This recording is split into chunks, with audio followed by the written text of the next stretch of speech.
Hello everyone. Hi. Good morning. Welcome back to French Fries and Ugh, French fries and feelings. That's what that was supposed to be. Fleelings. I haven't had enough coffee this morning. I'm Justine, I'm Natasha. and we have a very, very special guest this morning because it is morning time. Please, everyone, give a round of applause for Ashley. Hi, Hey. Ashley. Hi. Welcome to the podcast. How are Thank you you. feeling I'm today? good. How are you? I'm fantastic. Who are you? And how did you get here? I am Ashley. You're Ashley. No, I'm Ashley. I am a nurse. I've been a nurse for 6 years now. I started off as a pediatric nurse, 2 years in Westchester, 4 years in the Bronx. Very different demographics. Mm. I now work in Yonkers, a much similar demographic to being in the Bronx because I worked on 161st Street. Ooh. Yeah, so she was in there, in Yeah. there. Where on 161st? Like a block away from the courthouse. Yeah. No, no, no, no, Yes. no. So now I work in Yonkers on South Broadway. So it's kind of like similar demographic, but more on the Hispanic side. Mm. Right, because there's a lot of like Central and South Americans that live in Yes. Yonkers. Mhm. Once, if you live in the Bronx and you take the 9 bus, last stop of the 9 bus, Yeah. you keep walking straight. It's basically like being in Central America. Yeah. Absolutely. But most importantly, you are Natasha's cousin. I Yes, she Please am. is. tell us about growing up together and the family dynamics Oh because boy. we love to hear it. So the good thing about like the way we grew up, we are 5 years apart, Very much grew but up like prima hermanas. yes, Love we that. very Yeah. much did a lot together growing up. I want to say everything together. We Yeah. even have pictures of us dressing alike. Yes. I love that. Yeah. Cause and growing up, it was literally just me and her up until like our teenage years, and then when our sisters were born. But even then, it was so solely like me and her. Yeah. So our mothers are sisters. They were born in Cuba. They came here. Our grandparents were born in Cuba. But for us, being American, We're we first still, gen, if you yeah, didn't catch that. we are first gen. So being here, we still had a lot of like our Cuban roots with us a little bit, but we are very Americanized. Yeah. But we were raised as sisters. And for us, it was just like, now that we do have sisters, we're supposed to be like, this is my sister. We have such a bond with our sister, but Yeah. we're Like sisters. our sisters, so I am 16 years older than my sister and she's 13 13. years older than Oh, hers. wow. Yeah. So by the time they came around, we were already in high school or about to get into high school. Um, And it's so we were crazy grown technically. So our together. sisters were technically like our kids. So it's just kind of Yeah. like 100%. we were mothering instead of sistering for the most part. Yeah. Interesting. And it's very strange because they are 1 year apart from each other and they are nowhere near as close Mm-mm. as we are. I was about to ask, Yeah. what like are they as close? No. Not even a little bit. No, Really? no similarities at all. Like they don't have Yeah. the same interests. They don't hang out, they don't speak. Yeah. And on top of that, but they grew up far Separate. from each Yeah. other. I was gonna ask. Like we pretty much grew up in like the same household. Like Yeah. our grandfather was like our babysitter for the most part. Right. Our sisters, like her sister grew up in Pennsylvania, Pennsylvania. my sister grew up here, and now her sister lives in Florida. Florida. Mhm. So they're just two completely different It's worlds. like, "Hey, I see you on Snapchat, girl. Hey, I see you Yeah. on Instagram." Yeah. That's as far as it's gonna get. Yeah. Wow. Well, I'm glad that you two were able to keep the bond and keep Mhm. the important relationship that you two had together intact. Yeah. I think it's really important, especially in like Hispanic communities. Mhm. Sometimes you don't have friends, but you have your cousins, Yeah. Who are your right? best Who friends. are your best friends, Absolutely. or even just like siblings. There are Yeah. people who feel like, oh, well, I don't need friends because I have my sibling or I have my cousin. And those are really important Yeah. So for relationships to me, have. that's kind of how I grew up because on my mom's side, it was just her and I for ever until our sisters were born. But on my dad's side, I have a very large, obviously Puerto Rican family. So all of my cousins, that's how we were raised. Like we did everything together. So if I wasn't with her, I was with them. So a lot of my core memories are with my family. Yeah. Unfortunately, it's different for me, whereas my dad's Black American. So half Cuban, half Black American. But I was raised with her. Yeah. So anyone on my dad's side, they mostly live down south, like North Carolina, Virginia, Maryland, in that area. So I have no idea who they are. To this day, Mm. they'll be like, "Oh, cousin Jackie." No, I don't. So, Shout out to cousin Jack. so for me, it's like all I had was her Yeah. until my sister came about, and then I only had my sister for what 3 years maybe, and then they moved off to Pennsylvania, and I stayed with my dad. Yeah. So So you have growing up like with her was it for me. yeah, so Yeah. you have like the core Afro Latina Hmm. experience. Yeah. I have something similar except my dad was married to an African American woman and her family was very black and they instill a lot of culture and understanding in me. Um and it's interesting to like sit back as an adult and like as a therapist and really analyze their dynamics and their relationships, and it was very dysfunctional but also functional at the same time. Hmm. That's the only way that I can describe it because But it makes sense. it makes sense. You know, my dad is Ghanaian, like he was born and Oh, raised okay. in West Africa.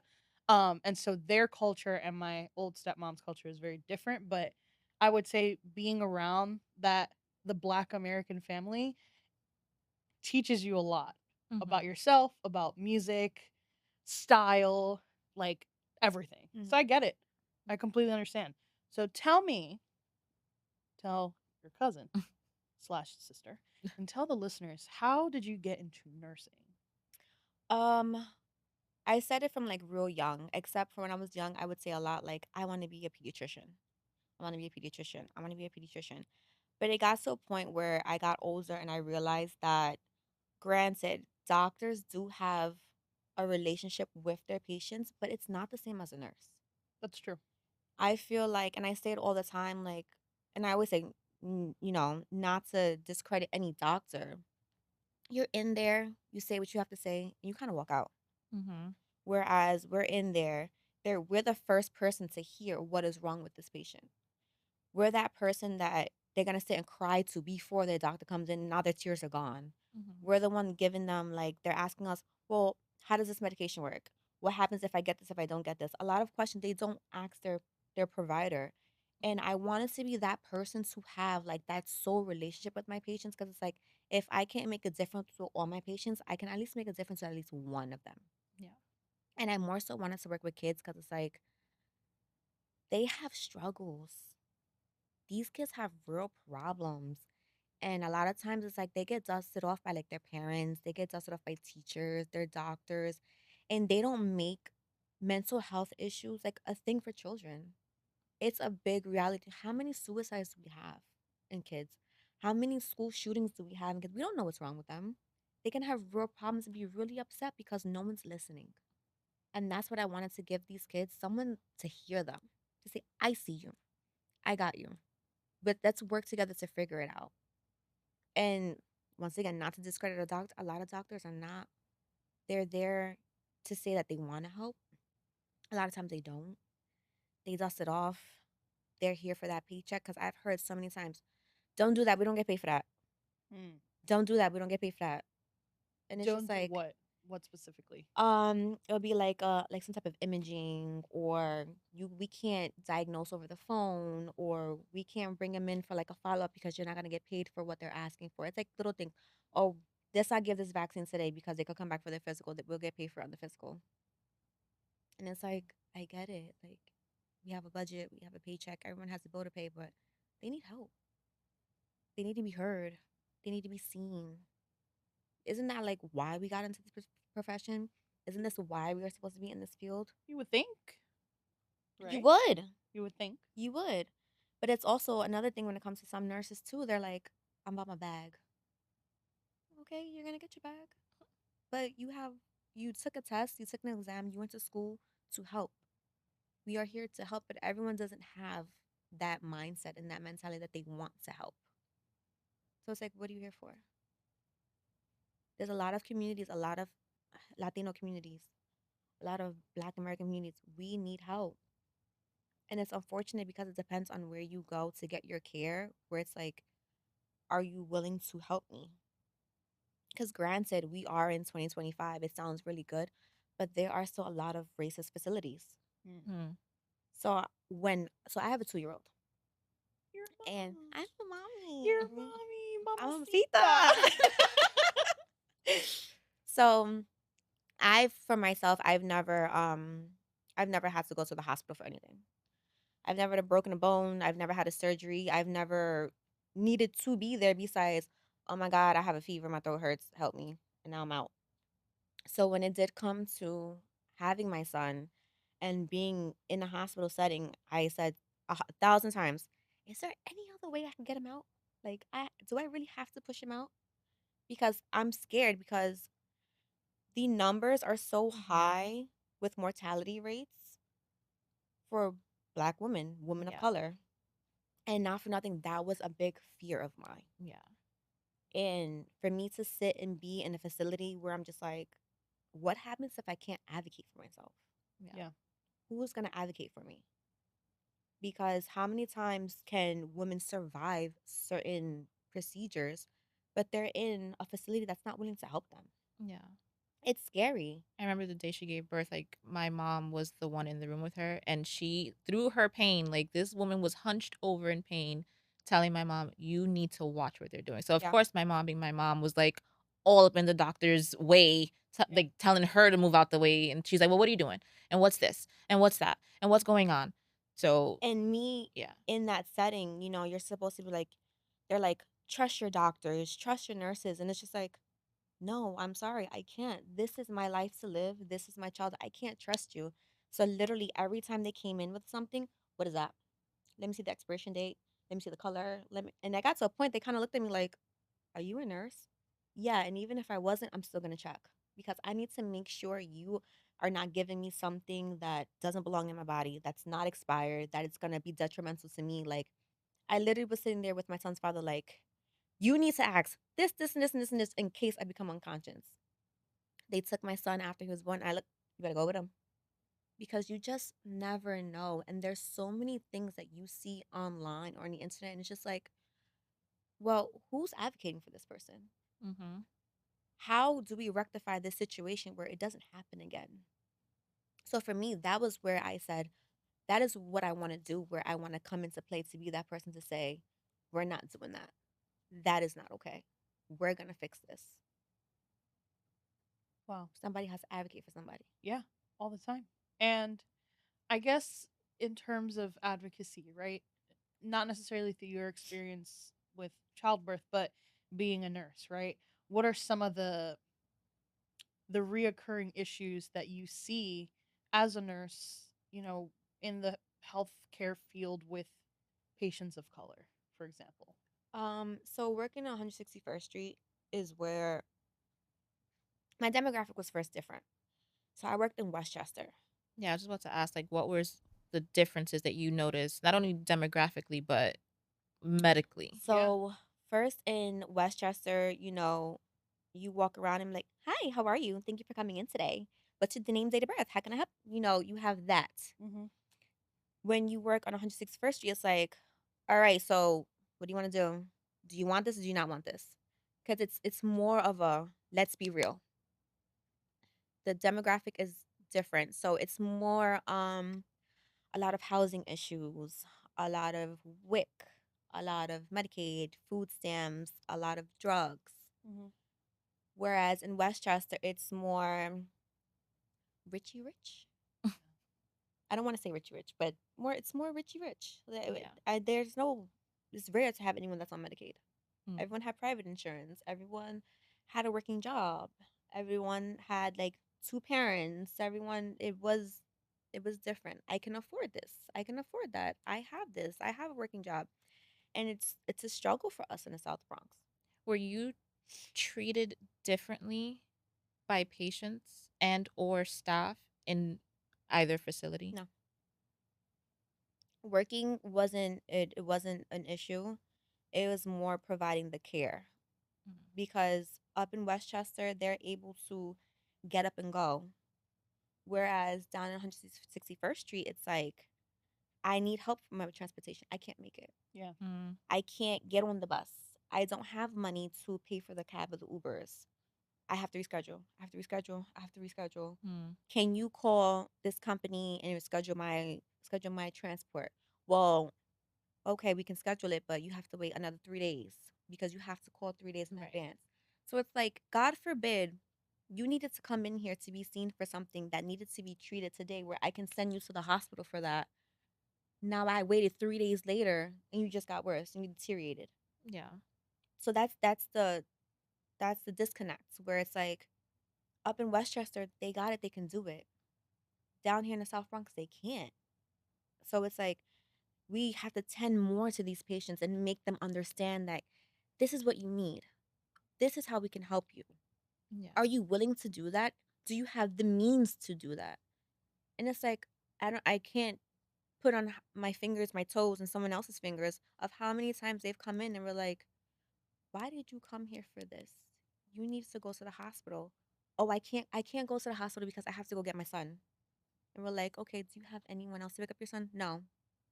So it's another thing of like, lack of childcare, being by yourself, feeling alone, It's a lack where, of community. yeah, it's like, okay, I can go to the hospital and say, okay, Mason, you're gonna go stay with Titi. Mhm. Can you go to the hospital and say that someone to watch your son? You probably can't do that. And it's like, it's a lack of support. Like you said, the lack of community. A lot of people can't get that help that they need because they have other responsibilities to tend for. I can't stay at the hospital. I have to go to work tomorrow. If I don't go to work, I'm gonna get fired. I can't take my son to school this morning because I have to be at work at 8 o'clock. So, and I don't have anyone to take him. Or I have to take him, but I have to be late. And now I can't be late because I'm gonna get fired. It's always it's something where, It's one or the other. yeah, you can't do something because you don't have the help for something else. You don't have the means to get there.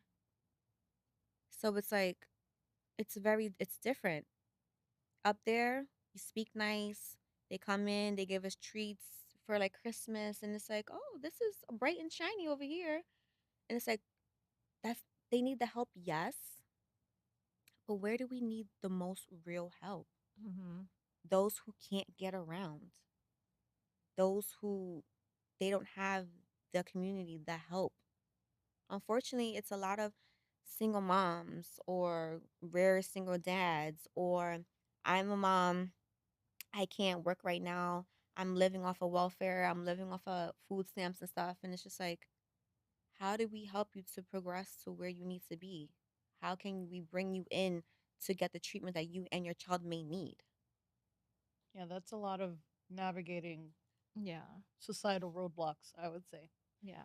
In the duration of your career, is there a particular case or patient that sticks out to you the most, that you feel most affected by? And it could be positive, could be negative.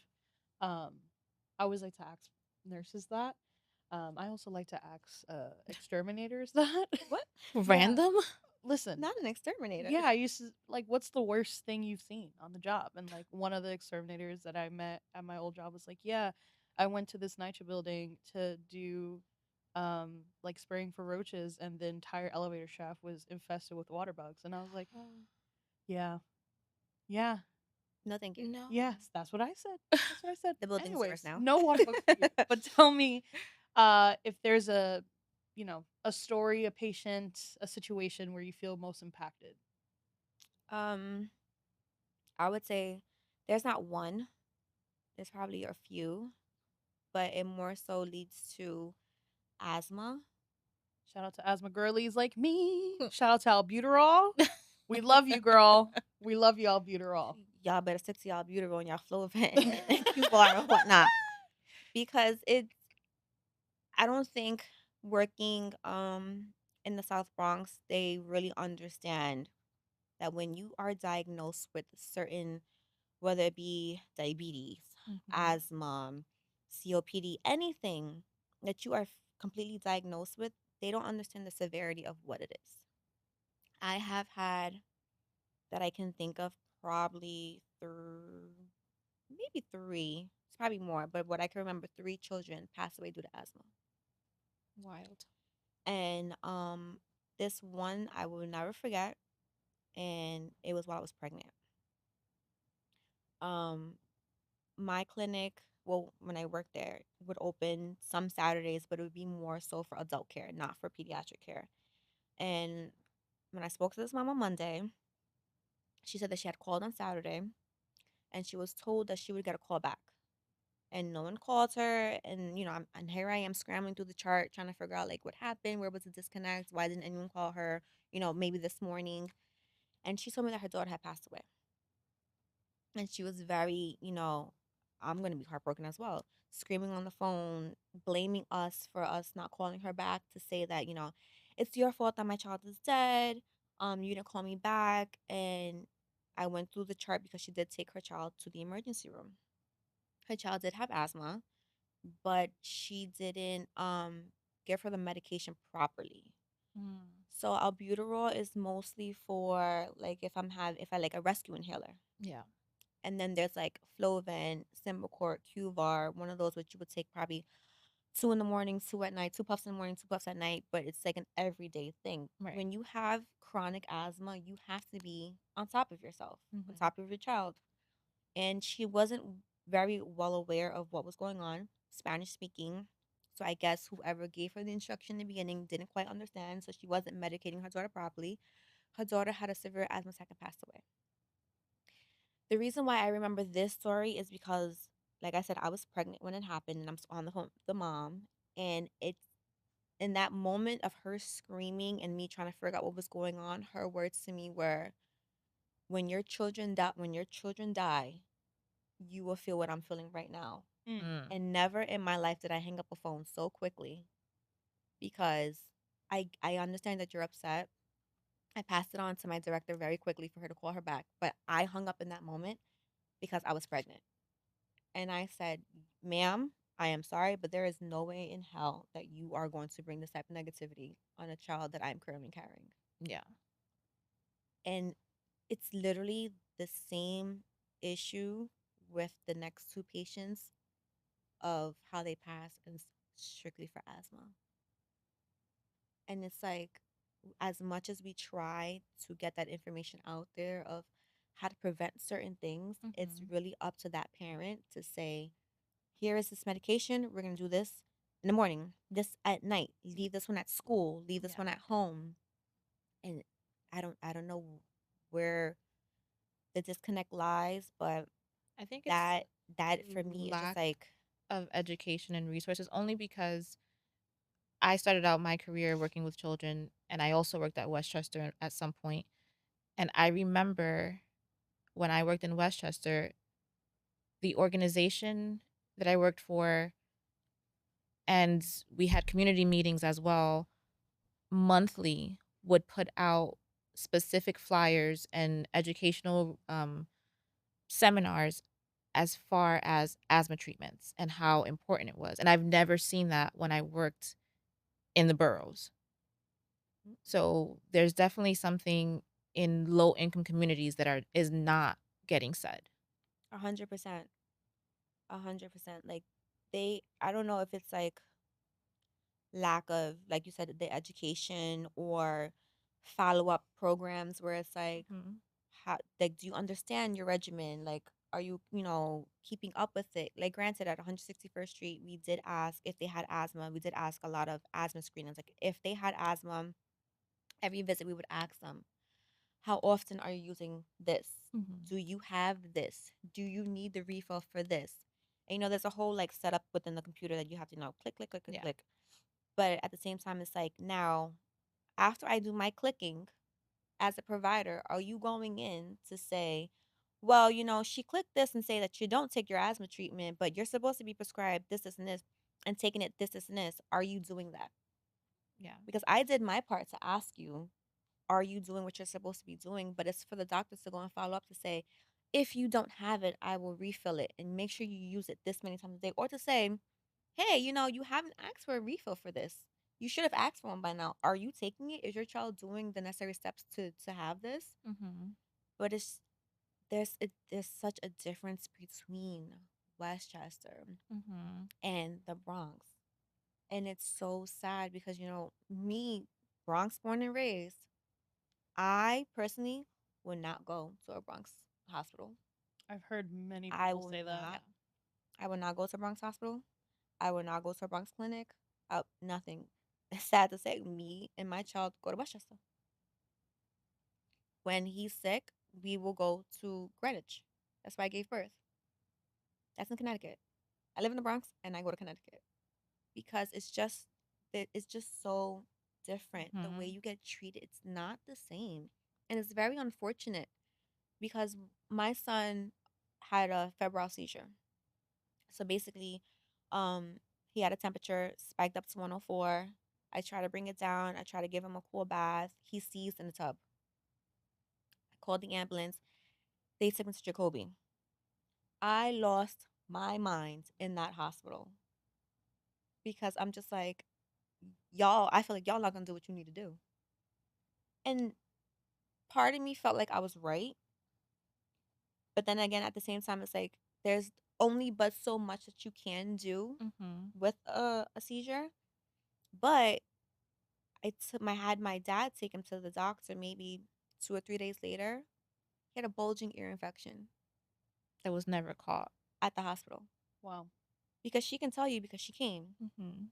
I was holding my son down and they were checking into his ears. Mhm. You mean to tell me I took him to the doctor a few days later and she told me he has a bulging ear infection and that couldn't be found in the hospital right there in that moment? Isn't that part of like the typical checkup? Look at your Right. ears, throat. And they were in his ears. Yeah. Because we had to hold him down to get it. They were And in we his couldn't ears. figure out why he wouldn't allow them to see it. And now, after we figured that out. They were in his ears. They were sitting there telling me, "Oh, let's flush out his ears because there's wax in there. We can't see." Mhm. Took him to his pediatrician. He has a bulging ear infection. And I've been with her both times that he's been taken to the hospital, once in Connecticut and once in the Bronx, and world of difference both times. Like two completely different scenarios from the Intake. from intake to discharge, because discharge at Jacoby was a hot mess. Like it took what 20 minutes just for them to get the proper medication because they kept saying, "Oh, your insurance doesn't cover it." Oh, he needs this, and then, Yeah. oh no, he needs that, and then I would get, you get like the notifications from the pharmacy of, oh, this is available, and I'm like, hey, but you said we were also gonna get X, Y, and Z. It's not here. Yeah. Oh, it's not there. Well, no, just give him. What do you mean? Oh no, just give Right. him. Mind you, he went at What night. do you It was mean? like a Friday night, and obviously places are closed now. So instead of them like giving temporary stuff until the next day, that was a fight also. Yeah, what's that about? Because I've been in situations where I'm also like in an ER or sick or whatever, and I am prescribed like medication on discharge, Mhm. but it's 3 a.m. and the pharmacy's closed. So what Right. exactly do you want me to do? Right. But Wait till the pharmacy opens at 7. I think that It's depends also ridiculous. because I remember there was one time I'd gone to um what used to be St. Luke's, which is Mount Sinai Morningside now. Hmm. Um and I remember going into the hospital in the middle of the night. They prescribed something, but they had a pharmacy on site that was open 24 hours for situations like that. So we had gotten our medication there. But the thing too is there's a lot of stock medication. Exactly. So sometimes it's just like in the event where you're telling me, all right, go home, and when you go home within the hour, take X, Y, and Z. But I can't take that because the pharmacy's closed. That's where they should go and be able to go into that Mhm. stock and say, take this for now. When the pharmacy does open, you go get it. Then, Right. you can do with the treatment afterwards. But it's just like, why are we not supplying the things that should be supplied? Right. I had that thought actually this year. Like I sat down and thought about it. Earlier this year I had pneumonia and I also have asthma. Not as severe, but this was the first time that I've ever had pneumonia in my life. Mm. And I went to, get checked out, chest x-ray, all of that.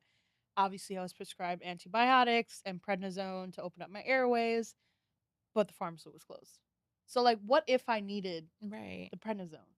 Because I wasn't home. I was like upstate for like work Oh and god. I didn't have any prednisone on me. That's even What if I worse. didn't have an asthma pump? What if I didn't have any like I didn't have my, my machine. What is it called? The A nebulizer. nebulizer. Thank you. That I just call it the machine. Um What if I didn't have all of that? And there's people who have less than what I have, Mhm. Mhm. who don't even have it in their house. I sat down and I thought, like, what kind of system is this? Because this is how people get sicker or they Mhm. pass 100%. away, Yep. especially if they don't have support or the means to actually get the help that they need. Right. 100%. And that's why I say like community comes in as well because speaking on the geriatric side of things, they deal with the same issues, low income geriatrics, I should say. But there are community resources that have extra supplies or have donated supplies, but situations like that aren't well known. So unless you have someone that knows about these Yep. communities or these resources, then yeah, you can go get it for free. But in like let's say the South Bronx, in pediatrics in particular, these resources aren't known. So no one knows where to get them and doctors or medical professionals or even social workers are straight up saying, "Well, you just got to go get it." With Gotta no Google it. guidance at all. I will say I was very when I worked on 161st Street, I will say that pediatric medical director, she 100% loves what she does, And and that's she important. Mhm. 100% is for her patients That's awesome. because we would have a lot of huddles in the morning before like the heavy shift would start, and she was very like, hey, don't forget, there's this outreach if if they're unable to get like diapers and clothing and things like that. She would be the one to like, remind your patient that I believe it's like the hope line, I think it's called, Mm. where you can go and get if they needed diapers or things like that. There's also something else on 161st Street. I can't even think of it right now, where I even went to go donate my son's clothes there. So we were letting people know about them because you're able to go there. It's like a food pantry. You get food, you can get diapers. They give you like children's clothes. So one thing I will say with my medical director that I had at the time, she was very for her patients. She made it known that I found this resource. Let your patients know if they can't find diapers. I found this resource. Let their patients know if they can't find formula.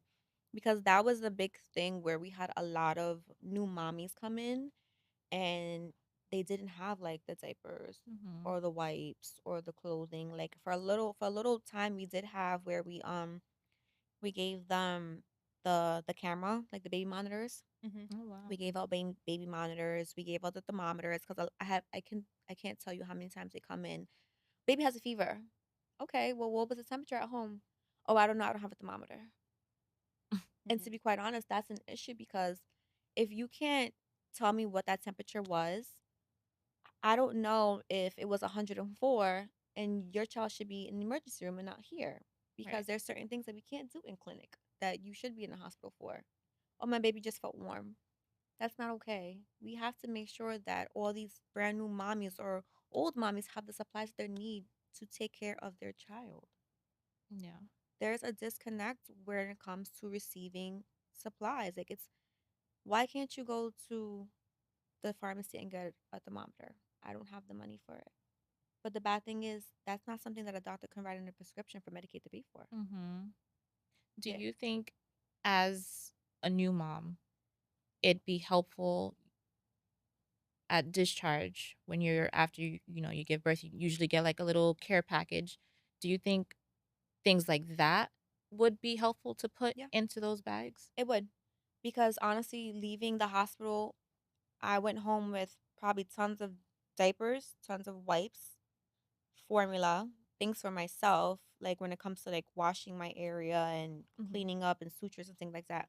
But I didn't have much when it came to Mason in regards to like thermometers or suctioning him if he was to get congested or like a pulse ox. So God Mhm. forbid, like, because as a new mom, you're just like, are you breathing?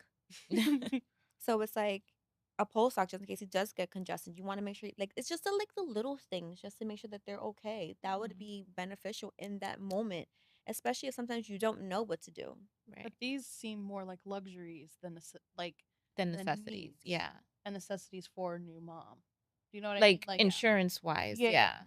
it's luxuries. Like, oh, if you think your baby's not breathing, just put your finger under his nose and but I don't think insurance companies See it understand, that yeah. specifically for low income Mhm. families and new moms, how important the luxuries are, Yeah. because it can actually make a significant difference when it comes to caring for a child. But it's even like Tylenol or Motrin though.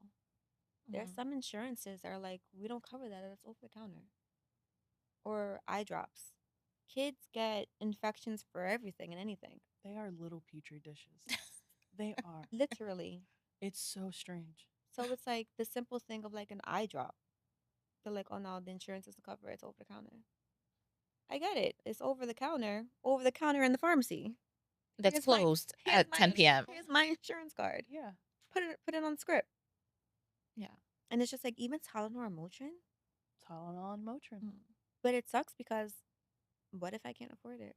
Yeah. Granted, Tylenol or Motrin, $5, $6, maybe 10, because inflation. Maybe I don't have $5, $10 right now. Maybe I have to take this $5, $10 to buy my child a meal right now. Mhm. But my child is sick and has a 103. How do I fix that? Well, according to the president of the United States, Hmm. if you take Tylenol, you'll end up with autism. Therefore, I think Tylenol will be much cheaper. Just saying. Tylenol, I can't take you. Sorry. Sorry, Tylenol, we love you, and you don't cause autism. But you are in a career space where you take on the burden of a lot of people. So how do you take care of yourself? You read my mind. That was gonna be my next question. Thank you. We are on the same page. After 5 o'clock. Because in that moment when I'm working, it's not about me. Granted, you have to, sometimes sit down, take Mhm. your breaks, and, reflect and take a second to step back. But when I'm on my floor or in my clinic, it's patient care. When I have my break, that's about me. When I go home to my son, that's about my son, Mm. not about me. Fair. But, I take vacations. I enjoy my weekends at home with my son, or I just say, Natasha. But I do take the time that I can for myself. But I'm also blessed where I don't work like, not saying that a 12-hour shift is terrible, but that's a real burnout. Mhm. A real burnout is working 312s, especially working in an understaffed facility. So, in this moment, I am blessed that I do not have that I do work, the typical mommy 9 to 5 or 11 to 7. But I do take a step back sometimes and say, okay, I am human. Everyone is human. Everyone needs a break. Everyone needs a step back. My lunch breaks and my time off is my time off. My time off is my time for me and my child. I am always going to be a mommy first. But it becomes hard because, there is like patients who come in late or that need more of your attention.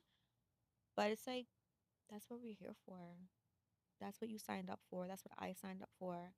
But you just have to know how to disconnect. And my disconnect is my lunch break. My disconnect is going home to my baby. My disconnect is me going on my vacation. Don't call me. Because I ain't answering. Facts. PTO, prepare the others. I'm gonna start using that. I've Prepare the never heard others. that. No, Really? seriously. I've never heard that in my life. Oh my god. Prepare the others. I'm gonna get that tattooed on my PTO. forehead. Prepare the others because I ain't coming. Cause Prepare the she is others. the queen of travel over there. Yeah, I do be going places. But that's when you disconnect. That is my disconnection, me on my vacation. And I make sure I take about 3 to 4 vacations a year. Because you just need time to just woosah.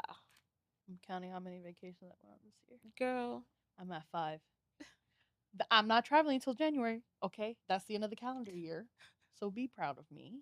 But in terms of disconnecting, right? There's also the emotional toll. So Mm. how do you make sure that you know what you've experienced and what you felt, whether it be like a traumatic experience with a client or patient or whatever, that it doesn't follow you when you go home? Because I think that it's easier to not physically be in the space and like, okay, I don't need to focus on being a nurse. I can be home and do what I need to do at home. But at the same time, there's also the emotional part of you. Mhm. And while you are human, right? Mhm. And you are a mom and you're working with kids who are probably Mason's age or will be eventually be, Mason's age when he gets there. There's still that part of you as a mom, as a woman, as a provider that's, you know, emotionally and mentally impacted. So when it comes to that, how do you navigate that? Or if you haven't, how would you like to navigate it? It's honestly very hard because, sometimes you get asked questions by moms and it's like, do I put myself in a medical setting right now or do I put myself in a mommy setting? Mhm. Because there's always been a big thing when it came to vaccines. I don't want to give my child this vaccine because of autism. I don't want to do this, this, and next. And it's just like I always tell the mommies, this is your child at the end of the day. Mhm. You have to do what benefits for you. I cannot tell you what to do, but what I do tell them is like I wouldn't give 5 vaccines at one time. If you say yes, that is on you, but I am not doing that. But it's hard to disconnect because it's just like you feel for your patients sometimes. I am a mom. You are a mom. So it's like what you do with your child, maybe I wouldn't do. Or maybe what I would or would not do, you wouldn't do. So to try to disconnect emotionally, it is hard because you feel for them. You feel for the kids. You feel for the mommies. Like the moms come in and they're sitting there crying or they just upset because they don't understand. And to try to sit and to say yes, I fully disconnect. I'm fully not invested. I'm not emotional. I'd be lying. So to sit and say like, how I disconnect my emotions from it or how would I like to disconnect emotions, sometimes I don't want to. Because that's what makes you the nurse that you are. Mhm. That's how you understand and how you feel what they're feeling. I would also say, to circle back to the first point you made about doctors not being as present, correct me if I'm wrong, because you are in the healthcare field, but I would say that doctors have so much emotional fatigue that it's almost like they're robotic. Like they're the ones that are used to having to give you the bad news, or they're the ones, along with nurses, like dealing with a patient who's about to expire and the family and telling like there's a lot of emotional fatigue in healthcare. A hundred Mhm. percent. But um a lot of times a lot of doctors don't do that part. They'll be like, hey, can you just go let them know that that they need to take this? Or can you just let them know that we're gonna send this medication to the pharmacy instead of, and it's just like, okay, but you're gonna go and change something or you prefer them to have something else? They're gonna ask me why. Mhm. That's when you're supposed to step in to give them that further explanation as of to why you're changing something or why they should take this and not that or why we're gonna inject them with this medication. So a lot of times they are emotionally fatigued and emotionally invested, but at the same time they prefer just to do one of these and push it on to a nurse and say, you go do that. But it's like, I can't do that. That's Mhm. not my scope. Hmm. They're That's gonna above your they're pay grade. they're gonna ask a question and I don't have the answer to that question. Because then next thing you know, God forbid the opposite happens, they're gonna say that nurse said that. Hmm. Mhm. That puts your license at risk. Right. So, what is your plan for your career in nursing? Do you want to continue working with kids? Do you want to be an NP? Like, what Um are some of the goals that you have? so right now I work cradle to grave. So that means I work in family medicine from as I take on everyone now. So when you first come out up until God forbid grave, um, I always have preferred to work pediatrics. Working in this new setting, you get more of an outlook of the whole entire spectrum. Um, I don't really want to be an NP. I do want to further my education. I would do want to go get my master's, but I want to be more on like the educational side. Mm. Because granted, I can work continuously in the clinic, and I can see you. You come in, and I'll give you Mhm. some medication. You'll have a nice day. But I feel like there's just so much education that is not spoken, and it's like if I don't tell this patient how to progress themselves or give them an resource outlet, how are they going to know where to go? Yeah.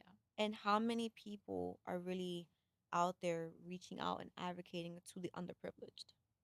Not many. Not Because many. we can sit there and say, oh, yeah, there's so many resources that will help you get food and stuff. But it's like, how are Who's we supposed they? to know? Right. Who's they? Who's telling you that it's there? Google? Who knows how to navigate Google sometimes? And how accurate is Google these days? Mm-hmm. Fair. So it's like someone has to be out there with this big old booklet or this big old something to say, go here, we're giving diapers. Go here if you need, mental health services. Mental health is crazy. How many people have places to go for mental health help? I need help. My mental is not okay. I am struggling. I'm stressed. I'm bipolar, schizo, all of that. Have you run Who's into helping? people in these low income communities admitting that they have a need for those services? No, because at the same time, in those environments, who is admitting this? Who's gonna say yes? I need help. Not for nothing. Or A lot they of just don't know what it is. that Right. So they don't have too, a A word name to, for it. yeah. Yeah. but it's a lot. Like I listen a lot to the radio, and it's frustrating because it's like people will sit there and say, "Oh, I go to therapy. Therapy is good. Therapy is good. Therapy is this and this." But it's just like a lot of people are raised where you're a man, toughen up. You don't need therapy. You don't need help. You're just being a baby. Mm-hmm. But it's like, no, it's okay to ask for help. It's okay to go to therapy. It's okay to say I have needs too. Mm-hmm. So it's a lot where it's like a lot of people don't admit that they need this, and a lot of people come in, I guess, trying to find like a diagnosis to find out what's going on. Mm-hmm. But it's better to sit there and be that person, even if they're not admitting to it or you're not diagnosing them, to say like, hey, if you go to X and Y Street, there's an outsource resource where you can, get mental health, you can get this. If you just tell them, maybe they'll go and take it upon themselves to say, you know what, I know that this is here, let me just stop in to see what it's about. Mm-hmm. Whereas now we're waiting for a diagnosis, and now I'm sitting at my house, my mind is spinning and spinning and spinning. I don't know what's going on, the doctors aren't telling me what's going on, I don't know where to go. Yeah. So now I'm stuck in this sense of a hole where, oh look, I just saw Ashley in the street the other day and she told me that if I go to X and Y Street, they can help me with this. Maybe I'll go Right. without getting that diagnosis. A lot of people just it's just education. I want to be that person to educate you to say, if you're not going to sit there and be diagnosed or want a diagnosis, here's a resource. Here's this place. Here's someone to help you. Just look into it. Yeah. Maybe it'll help you without you even knowing that you needed that help. Education is so important, and being in these low income communities, they do not have that. They don't have education at all. Mm-hmm. Well, you are one of the very few who are trying to make a difference. So I thank you because I know Natasha probably thanks you all the time, but I thank you for your advocacy and your efforts for the community because we need more people like you. For sure. Definitely. And speaking of, since we are coming to an end, I have to ask the most important question. Hmm. What's your favorite french fry and why? Now, I don't know if you two had favorite french fries growing up and maybe your choice has changed No. Mm-mm. because your cousin over there likes Wendy fries. Why?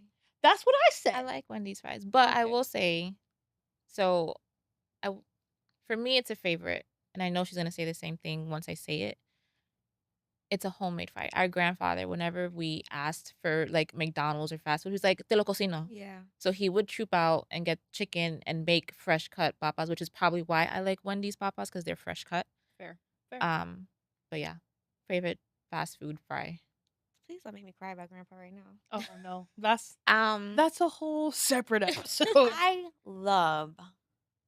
I think that's because of the sauce, but I like Shake Shack fries. Like I like crinkle fries. Interesting. I like crinkle fries. I Shake. was not expecting that. Yeah, What were you nobody really I expecting? talks don't know, but about. I wasn't expecting Shake Shack. Yeah, their fries are good, and then you get like the Shack sauce and you dip it in. Like I hello. don't really like Shake Shack fries because they're they're just too soft. I like a little crunch. No, I like crinkle fries. Crinkle fries are All bomb. right. Well, I support your decision. Crinkle fries are bomb. Crinkle fries. Shout out to Crinkle Fries. Shake Shack sponsor us one day. Hello. But thank you so much, Ashley. Thank you, You Thank you thank are for a you. delight. having Thank me. you for all the things that you do for our community. And I hope that one day we can continue to meet more people like you who are as passionate. I hope so. I will say, if you are in the Bronx and you need food, clothing, diapers for kids, if you go to 161st Street, sorry, 163rd, across the street from the BP, I wish I had the address on hand. They have everything that they need. I want to say it's the Hope Line I'm literally going on Google Maps. because they do I don't have the times, but I know they accept. Yes, Hope Line Resource Center for the Community and Development, 884 East 163rd Street. There you go. Shout out to They Hope. are very helpful when it comes to food pantries, diapers, clothing for kids. They're really out there for the community. For real, for real. Love it. Shout out to Hopeline. And if you need more information from us, if you're listening, feel free to shoot us an email. If you don't live in the Bronx, maybe you live somewhere else. And have other resources that you can provide, please do so. Yeah, and we would love to help people as well. Salvation Army is always giving out meals as well and clothing. Well, thank you. Thank You're you. just doing the Lord's work.